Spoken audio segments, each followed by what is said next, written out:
Mesdames, Messieurs, bonsoir. Bienvenue à toutes et à tous dans cette session d'information sur la télévision Labari en ce dimanche 3 septembre 2023. Comme chaque dimanche, nous recevons un invité sur notre plateau. Il s'agit aujourd'hui de M. Ismaël Oumarou Ide. C'est un jeune Nigérien de la diaspora qui vit notamment aux États-Unis d'Amérique. M. Ismaël, bonsoir. Bonsoir, M. Razak, ça va? Ça va bien. Merci d'avoir accepté l'invitation de la télévision Labari pour parler donc de cette actualité avec l'arrivée au pouvoir des nouvelles autorités, les autorités du CNSP, qui donc sont au pouvoir depuis plus d'un mois aujourd'hui. Et c'est de cette actualité que nous allons parler, mais surtout de votre présence ici au Niger, qui est motivée justement par ce nouvel élan de patriotisme qui souffle, ce nouveau vent donc du patriotisme qui souffle au Niger. C'est ça la raison principale de votre venue ici au Niger pour participer donc à ce combat. Nous allons en parler dans quelques instants. Et cette actualité justement avec ces nouvelles autorités, vous le savez, elle est dominée par la relation entre le Niger et son ancienne colonie, la France, depuis l'avènement donc de ces nouvelles autorités. Les autorités du CNSP ont notamment dénoncé les accords militaires et les accords de défense et de sécurité qui lient le Niger et la France. Ils ont par ailleurs demandé, au vu du comportement de la France depuis leur avènement au pouvoir, exiger donc le départ de l'ambassadeur français ici au Niger, ce à quoi la France refuse pour l'instant d'obtempérer. Et bien, après la dénonciation de ces accords, un des accords, le délai donc est arrivé à son terme et depuis hier, plusieurs organisations de la société civile ont appelé à un sit-in permanent à la devanture de la base 101 de Niamey, la base aérienne 101 qui abrite donc les militaires français ici au Niger. Hier, donc, vous avez sans doute dû le suivre donc, sur nos antennes. Il y a eu une gigantesque manifestation de sit-in au niveau de cette place, désormais appelée la place de la Résistance. Nous allons d'ailleurs vous faire revivre dans quelques instants ces moments intéressants et historiques d'hier. Mais avant, sachez qu'à l'occasion de ces manifestations, beaucoup de populations vont là-bas sans eau, sans nourriture. Et il y a dans le public des manifestants des bonnes volontés qui se donnent comme activité justement de fournir ces nourritures donc, aux manifestants. C'est à ces personnes qu'une équipe de la télévision Labari s'est intéressée pour voir le travail d'appui qu'ils font aux manifestants. Le reportage est signé Ismaël Daouda et Sadou Doumi.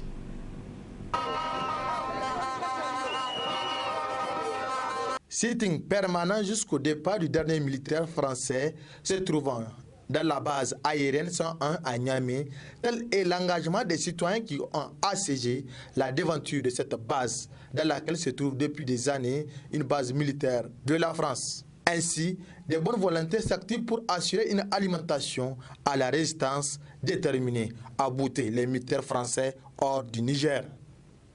Des bonnes volontés qu'on a trouvées chez eux à la préparation de rafraîchissement pour les manifestants.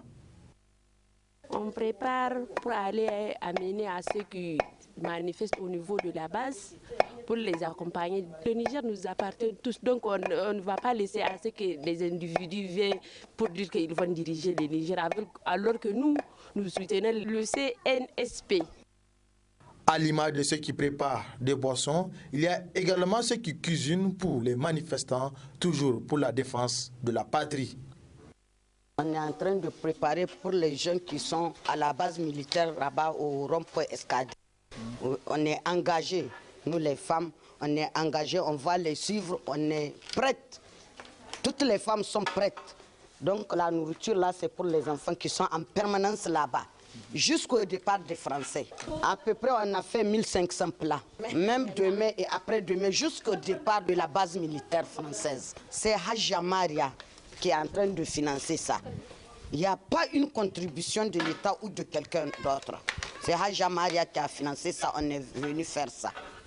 Donc la patrie ou la mort, nous vaincrons. Elle est engagée, nous sommes engagés.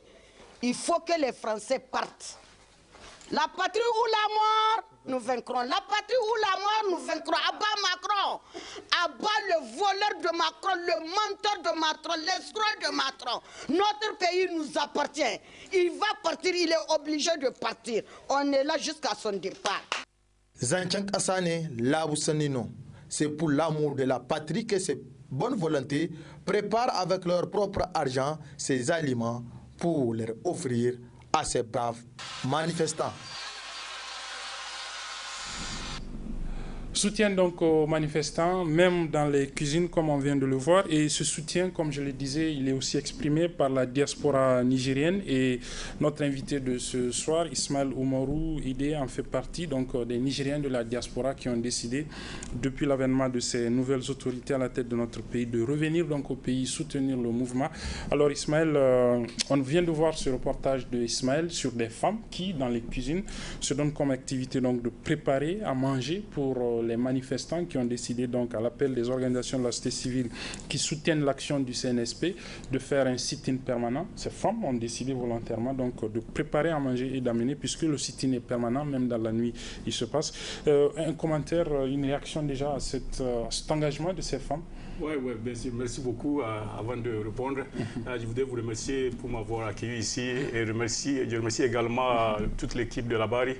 Oui, effectivement, vraiment, c'est un acte vraiment noble. Je viens juste d'atterrir hier. Je suis en train maintenant de m'acclimater avec tout ce qui se passe. Et vraiment, ça me donne vraiment chaud au cœur de voir tout ce monde-là, cette mobilisation-là, la solidarité qu'il y a entre les Nigériens. Vraiment, ça va droit au cœur. Okay. Et donc maintenant, on est là, on observe et nous voulons voir dans quelle mesure nous allons aussi ici à l'interne pouvoir nous mobiliser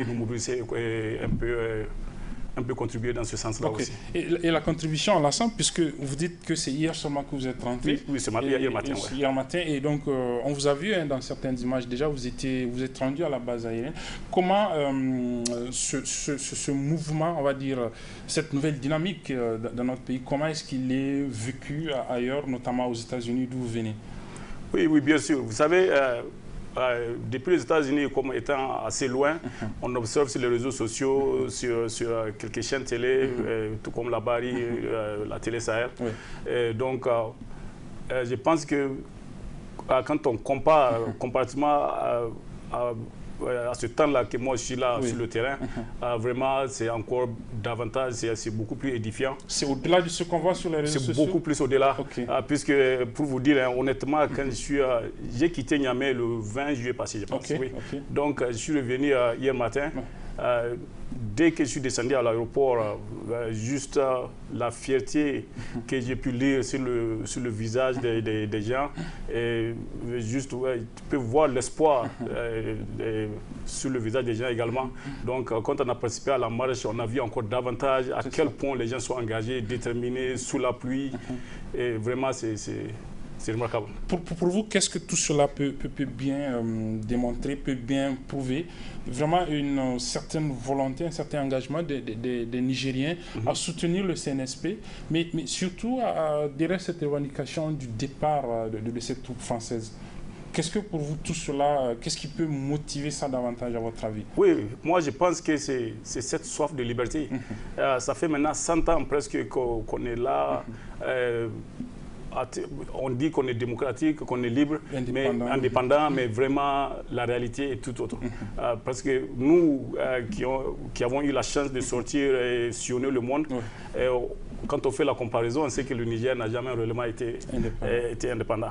Donc je pense que c'est à travers maintenant les réseaux sociaux, la communication, la jeunesse a compris que la liberté, elle est tout autre. Donc elle a soif de cette liberté et elle est là. Elle veut l'arracher coûte que coûte, et on ne fait que les saluer et continuer dans ce sens-là, puisque rien ne peut se faire sous tutelle. Voilà. Merci. On va justement, comme je l'avais promis, revenir sur cette mobilisation grandiose d'hier au niveau de la devanture de la base aérienne 101 de Niamey, où donc à l'appel de plusieurs organisations de la société civile qui soutiennent l'action du CNSP, ont appelé donc les Nigériens à un sit-in au niveau de cette base aérienne pour exiger donc le départ des forces françaises qui sont stationnées là-bas. Et cela après bien sûr la dénonciation des accords de défense et de sécurité qui lient notre pays à la France. Retour donc sur cette gigantesque manifestation avec nos reporters Adam Soumana, Nasser Seydou et Sadou Domi. Il s'agit là d'une marée humaine, une foule immense. Bref, le mot manque pour qualifier cette mobilisation des Nigériens ayant convergé encore une fois au rond-point Escadrille pour exiger le départ des forces françaises du Niger. Une façon de montrer à la France de Macron que la population nigérienne, dans son écrasante majorité, est avec son armée et dit dehors à cette France belliqueuse. Occasion pour quelques manifestants de livrer leurs sentiments sur la présence de ces forces d'occupation dans le pays. Est-ce que Macron nous reconnaît la souveraineté du Niger? Ça, c'est ma première question. Ma deuxième question, le Niger est un pays, et le Niger est un territoire outre-mer de la France. Ça, c'est ma deuxième question. Et une fois avoir répondu à mes deux questions, si la souveraineté du Niger appartient à son peuple, ce que nous voulons, on n'a pas besoin de la France et nous mobilisons nos ressources internes pour faire face à nos propres besoins. On en a marre avec ces militaires qui sont ici. Et on est là, les Nigériens sont déterminés. On est là aujourd'hui, on est là demain, on ne va pas bouger sans qu'ils sortent de notre pays. Notre pays nous appartient. Les manifestants n'ont pas également manqué de souligner leurs attentes. On t'a dit de quitter, mais il faut quitter. Le Niger ne les appartient pas. Donc c'est pourquoi nous ne reculons pas. L'armée a fait ce qu'elle doit faire, le reste c'est la population.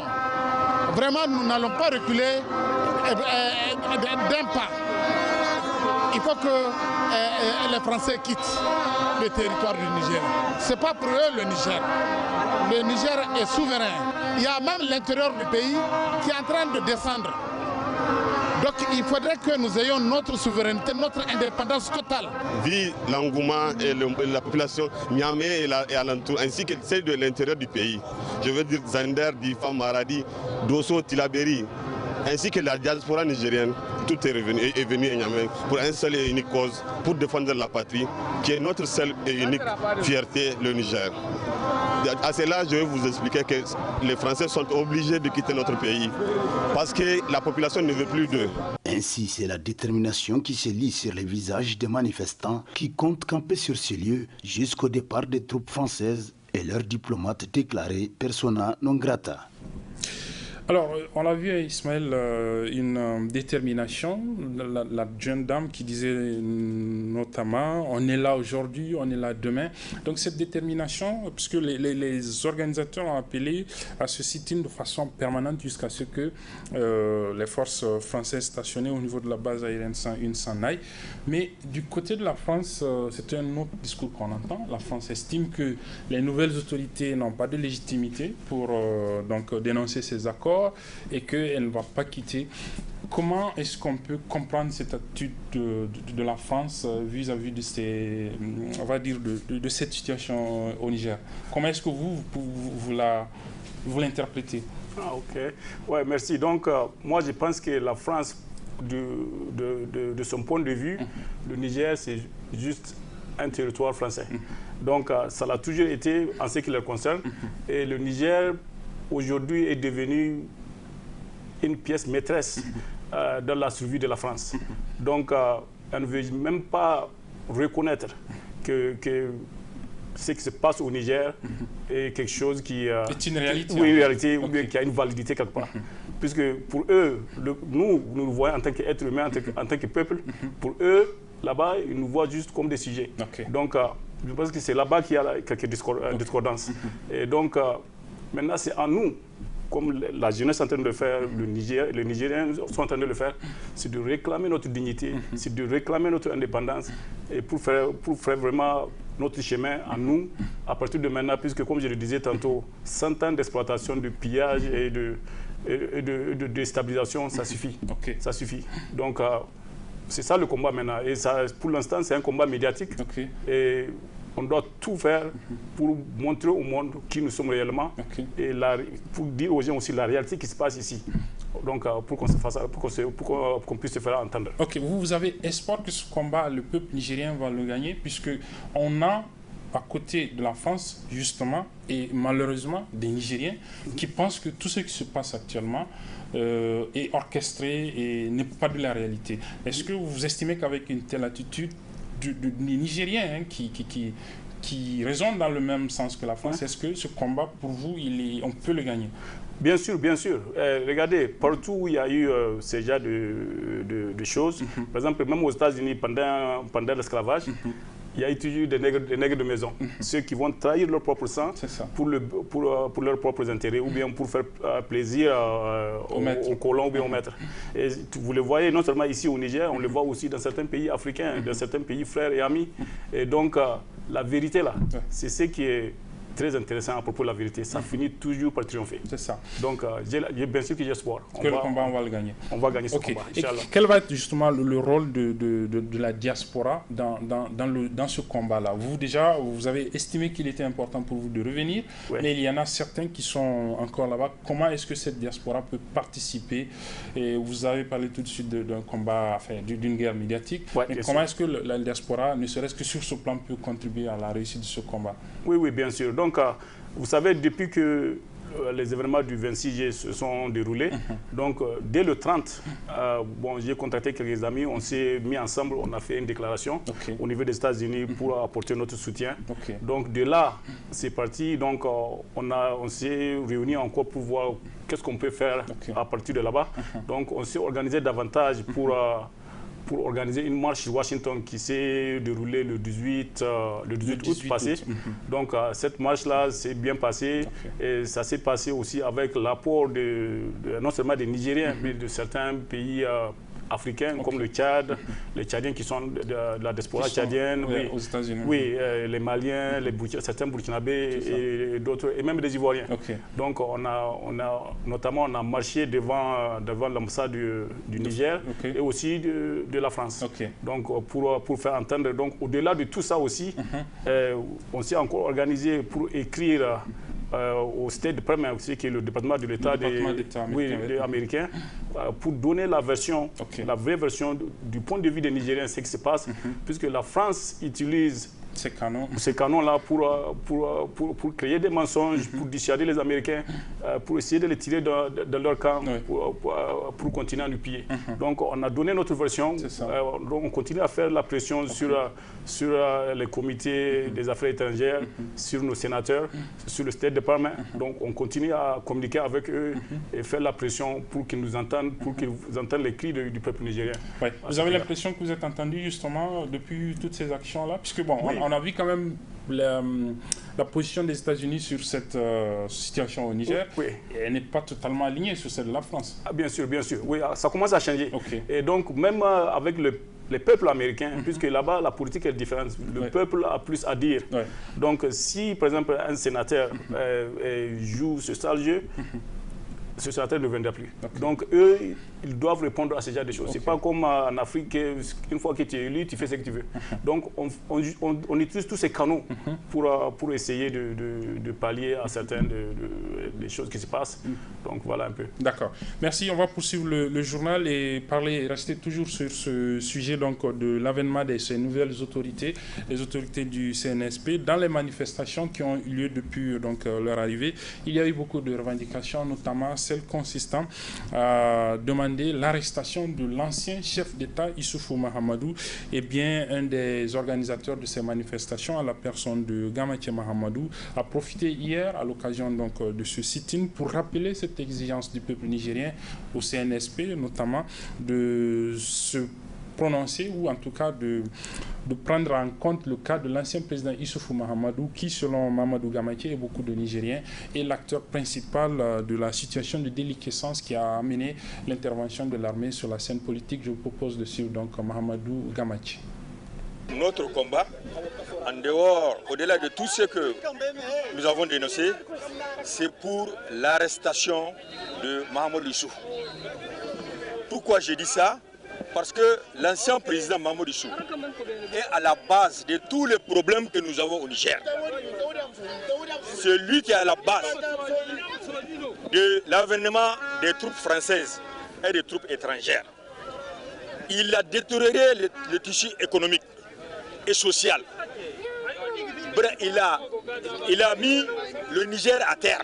Il nous a amené l'insécurité. C'est pourquoi nous avons dit que nous exigeons, en dehors de tout, que le CNSP arrête Mahamadou Issoufou et le met en prison. Sa place, c'est en prison et il doit quitter les villas du conseil de l'antenne. C'est un prisonnier, il doit aller à Koutikale ou à Filingué ou à Kolo. Parce qu'il a volé le Niger, il a pillé le Niger. On ne va pas accepter que Mamadou Issou soit dehors et que nous qui sommes victimes, nous sommes en train de demander, pendant un mois, nous sommes ici en train de nous mobiliser alors que l'agent causal c'est Mamadou Issou. Donc, on ne va pas accepter, il faut qu'il soit en prison. Voilà, c'est ça notre message, ça notre pouvoir. Si les autorités militaires ne le mettent pas en prison, nous allons appeler toute la population à faire une marche suivie de meeting pour aller à la justice, pour demander à la justice d'arrêter Mamadou Issou. De la même manière où nous sommes mobilisés pour venir ici pendant plus d'un mois, on va se mobiliser encore pour demander l'arrestation de Mamadou Issou parce que c'est lui la base de tout ce que nous vivons aujourd'hui. Voilà, Mahamadou Gamaïké, donc acteur de la société civile, qui au-delà du combat sur le départ des forces françaises, estime aussi que le cas de l'ancien président Issoufou Mahamadou doit également être débattu. Alors Ismaël, un mot sur ça, puisqu'on a vu effectivement que beaucoup de gens au cours de ces manifestations depuis le 26 juillet ont demandé à ce que le cas de l'ancien président Issoufou Mahamadou soit aussi étudié. Un mot là-dessus, qu'est-ce que vous pensez? Moi je pense que maintenant avec ce nouveau gouvernement, j'ai pris et j'espère qu'il y aura une justice indépendante et équitable et qui va pouvoir prendre pas juste un cas particulier, mais tous les cas de maintenant jusqu'aux 30 dernières années pour voir là où il y a eu des anomalies ou bien les gens qui ont fait du tort à ce peuple qui n'a fait que déjà trop souffert et qu'il soit traduit en justice. Donc je ne suis ni juriste ni avocat, je ne connais pas les détails, mais quand même je sais que pour qu'une société avance, il faut cette transparence. Okay. Donc, voilà. Alors on va terminer cet entretien, Ismaël. Votre appel ou votre espoir par rapport à cette nouvelle dynamique dans laquelle notre pays se trouve aujourd'hui? Oui, donc merci. Moi, je pense que maintenant, comme étant à l'extérieur, on fait le combat, tout ce qu'on peut à l'extérieur, mais je pense qu'on ne doit pas négliger ce qui se passe ici à l'intérieur. Donc, comme au début du programme, là, vous avez montré des femmes qui s'organisent pour faire de la nourriture aux gens qui montent la garde. Et je pense qu'il y a aussi des couches qui sont vulnérables. C'est pour ça que je lance un appel au CNSP de créer un cadre. Un cadre pour énumérer, recenser et énumérer ces couches vulnérables pour pouvoir inviter tous les Nigériens du Niger et de la diaspora pour qu'on se mette ensemble à un collectif pour essayer de pallier à certaines de ces souffrances le mieux que nous puissions. Puisque moi, je pense qu'on peut faire beaucoup ici à l'interne pour nous aider nous-mêmes. Merci beaucoup, Ismaël Oumarou Idé, jeune Nigérien donc, de la diaspora. Je rappelle juste à nos téléspectateurs, certainement qu'ils le savent déjà, qu'Ismaël Oumarou Idé a été candidat indépendant à la dernière élection présidentielle. Merci vraiment d'être passé sur le plateau de la télévision et bon courage pour le combat. Merci beaucoup. Nous allons poursuivre ce journal avec cette brève avec la police départementale de Balayara, c'est dans la région de Tillabéri, qui a procédé à une saisie importante d'une importante quantité de drogue hier soir au niveau du poste de contrôle de la route Balayara-Niamey.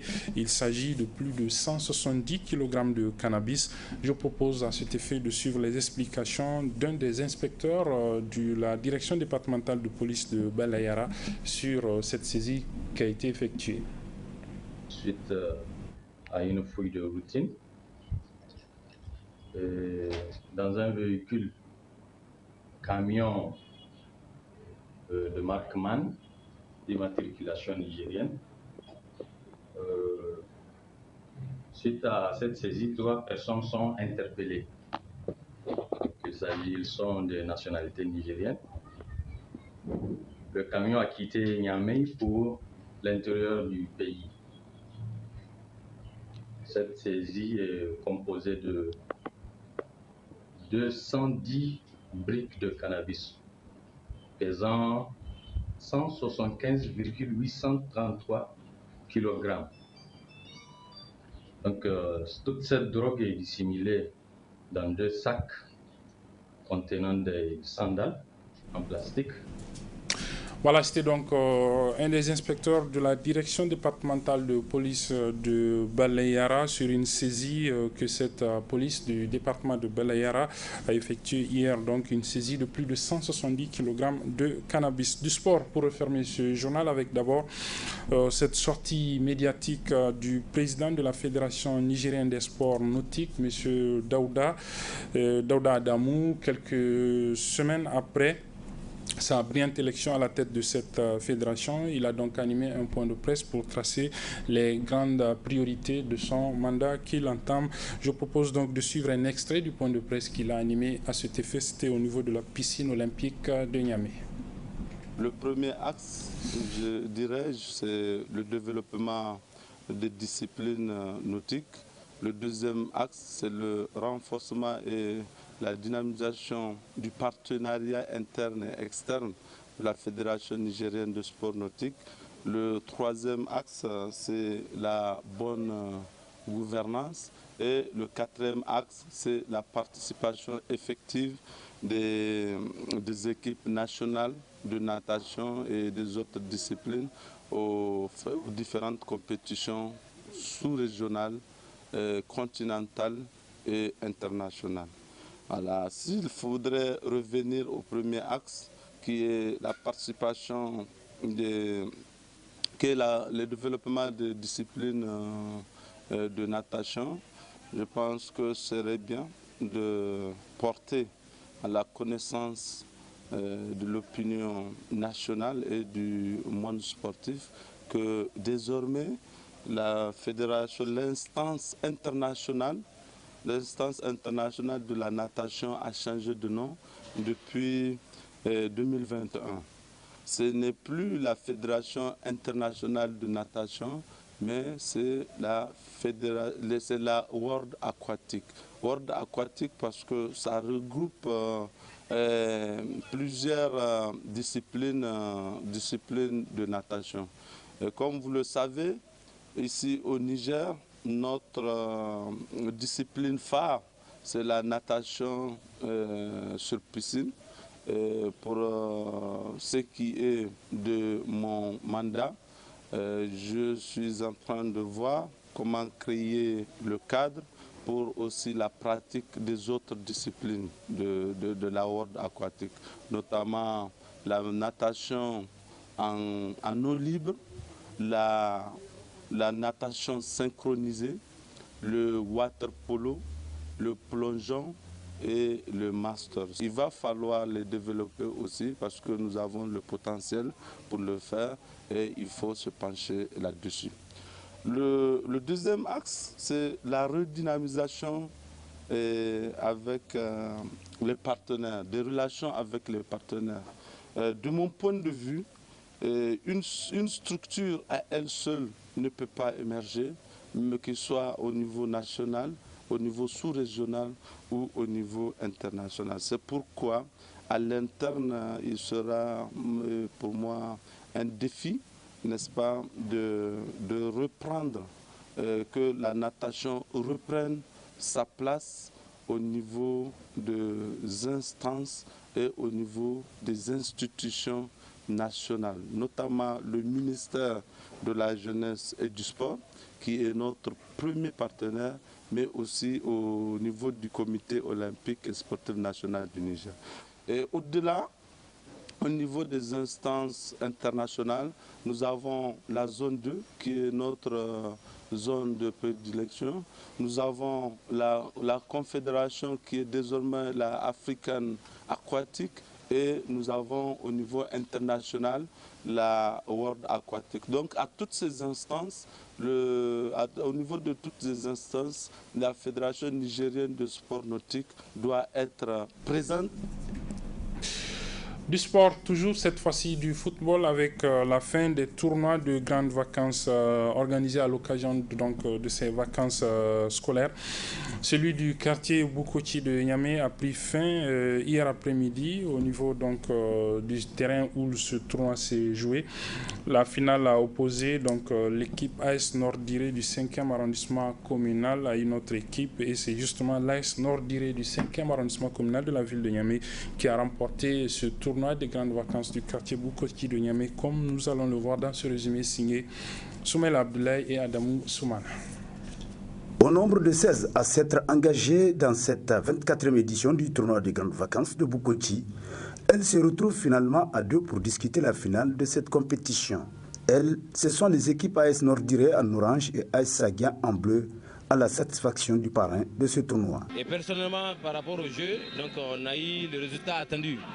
On a eu du fair play, on a eu des beaux gestes, des gestes spectaculaires. Donc vraiment la joie et tout ce que nous attendons, nous l'avons eu au rendez-vous. Je pense qu'on ne peut que se réjouir, s'enorgueillir de la bonne organisation. Dieu merci, on a eu à organiser sans la sécurité. Nous remercions aussi la sécurité, ceux qui nous envoient la sécurité.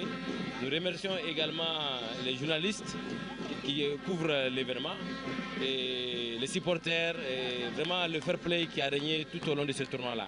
Abondant dans le même sens, le président du comité d'organisation s'est également réjoui du fair play ayant prévalu durant cette compétition. C'est pas facile d'organiser un tournoi de ce envergure. Si vous avez remarqué, cette année, il y a tellement des innovations et aujourd'hui, on ne peut qu'être fiers du public et des équipes, de la presse, de la sécurité, tout, si je peux dire, des acteurs de ce tournoi. Donc nous le dirons merci, vraiment vivement la 26e édition. Et vraiment cette année, ce qui m'a marqué, c'est le public, le fair play. Et si vous avez remarqué, vu la situation du pays, on a joué des matchs sans sécurité. Le public s'est transformé en sécurité. C'est eux qui nous mettent la sécurité. Nous, on ne les connaît même pas. Et on voit des gens se mobiliser vers la sécurité. Et dit, c'est le tournoi, on ne peut qu'on ne regarde pas le tournoi. Et vraiment, on est arrivé aujourd'hui à la finale. Donc, c'est tout ce qui m'a marqué vraiment dans ce tournoi. Et aussi le fair play des équipes. Si vous avez remarqué, il y a la majorité des 16 équipes participantes qui sont ici avec nous. Tous les présidents sont avec nous. Donc, c'est une fierté pour nous. Donc, je trouve à terme. A noter enfin que cette 24e édition est remportée par l'AS Nordiré sur un score d'un but à 0, remportant ainsi la Dame Coupe plus 500 000 francs CFA et la finaliste malheureuse, l'AS Sagia, se retrouve avec 300 000 francs CFA. Les meilleurs arbitres, meilleurs gardiens, meilleurs joueurs et meilleurs buteurs ont aussi reçu des cadeaux. Alors, bonne équipe. Voilà, c'est sur ce résumé de la finale du TGV de Bukoti, remporté donc par l'AS Nordiré du 5e arrondissement communal de la ville de Niamey que se referme cette édition. Mesdames, Messieurs, merci de l'avoir suivi et très bonne suite des programmes sur la télévision.